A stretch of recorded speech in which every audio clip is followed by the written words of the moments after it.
Welcome to Skytech-Lens. Let's talk about a quiet crisis. International tourism to the US is shrinking fast. In 2025, we saw an 11.6% drop in international visitors, with forecasts predicting a steady decline. This isn't just about empty hotels, it's about small businesses, families, and communities feeling the pinch. Why are tourists turning away, and what does it mean for states built on welcoming the world?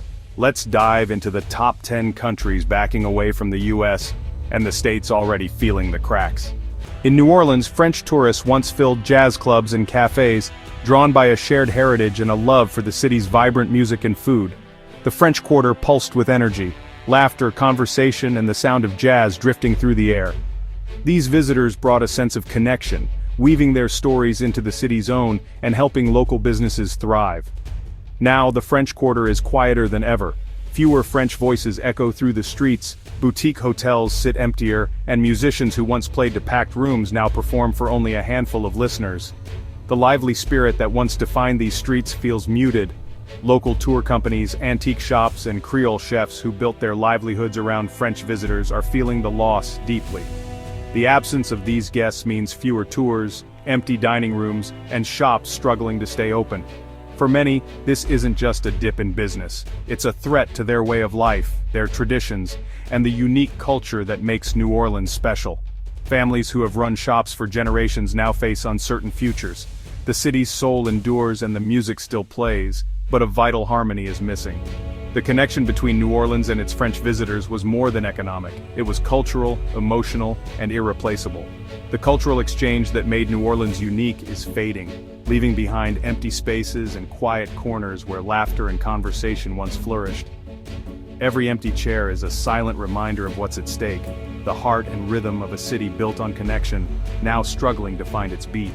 Boston's universities have always thrived on the energy, ambition, and diversity of their students. For decades, researchers and students from South Korea have been a vital part of this academic ecosystem, bringing fresh ideas and global perspectives to classrooms and labs.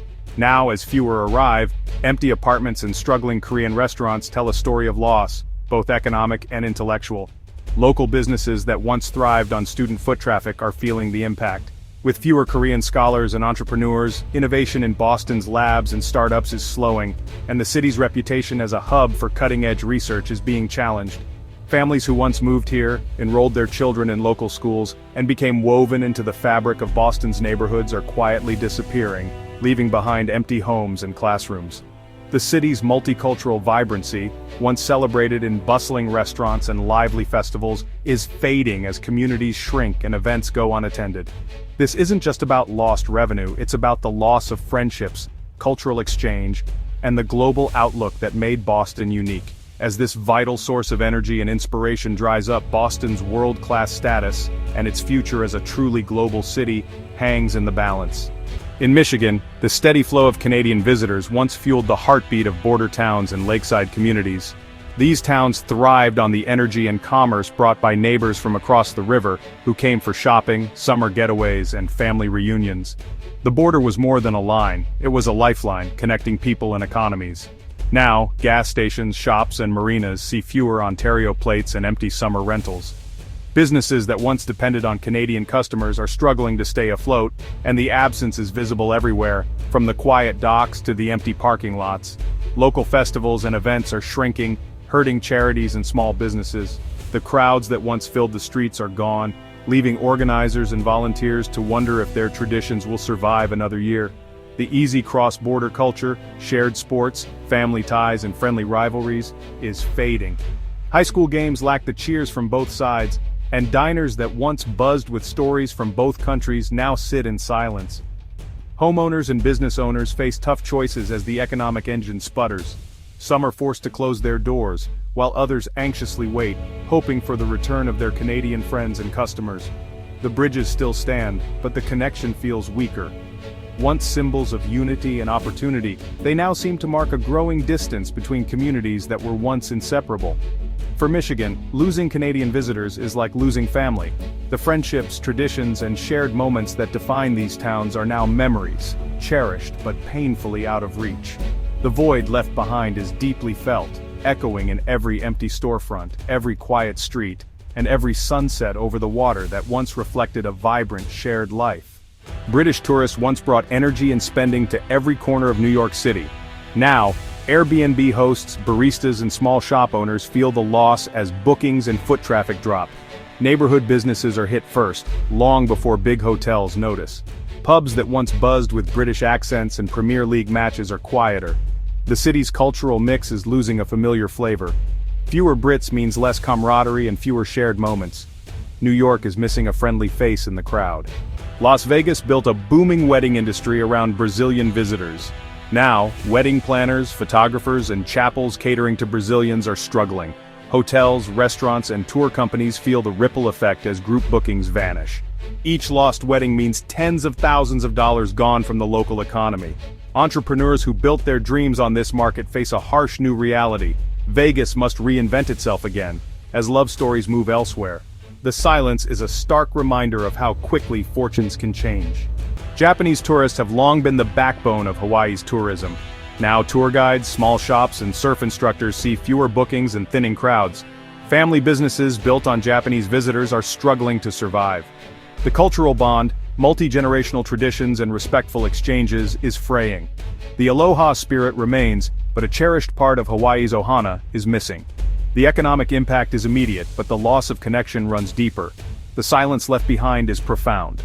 Arizona's resort towns once thrived on adventurous Australian tourists. Now, vacation rentals sit empty, and service providers scramble for new clients. Homeowners and retirees face mounting bills as bookings vanish. Private chefs, tour operators, and golf pros lose their best customers. A global shift has local consequences. Decisions in Sydney impact mortgages in Phoenix. The sun still shines, but the absence of Aussie voices is a stark reminder of our fragile connections.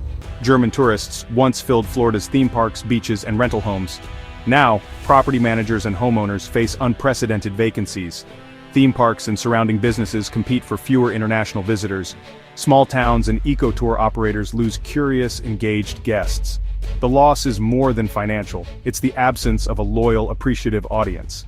Florida's fairy tale is still for sale, but one of its biggest fans is gone. The ripple effects are felt statewide. Chicago's Devon Avenue once buzzed with visitors from India. Now, sari shops, restaurants, and grocers see fewer customers and shrinking sales. Families who rented rooms to visiting relatives lose both income and connection. The decline weakens the vibrant cultural web that defines these neighborhoods. It's not just fewer tourists, it's a loss of community ties and resilience. The shift is subtle but deeply felt. California's suburbs once thrived on Chinese tourism and investment. Now, rental homes sit empty, and luxury malls are eerily quiet. Retail workers and families who banked on the boom face tough times. The end of the Chinese tourism wave exposes deep dependencies. Businesses and families must reassess and adapt to a new reality. The California dream is harder to sustain without this vital connection. The economic vacuum is undeniable. So, where does this leave us? Behind every number is a family, a business, a community. The decline in international tourism is reshaping daily life across America. But some places are adapting, focusing on domestic travelers, remote workers, and new markets. Creativity and resilience are emerging in the face of challenge. The future won't look like the past, but it's still unwritten. America's story as a destination isn't over, it's evolving. Thanks for watching, and subscribe the channel for more updates. Thanks.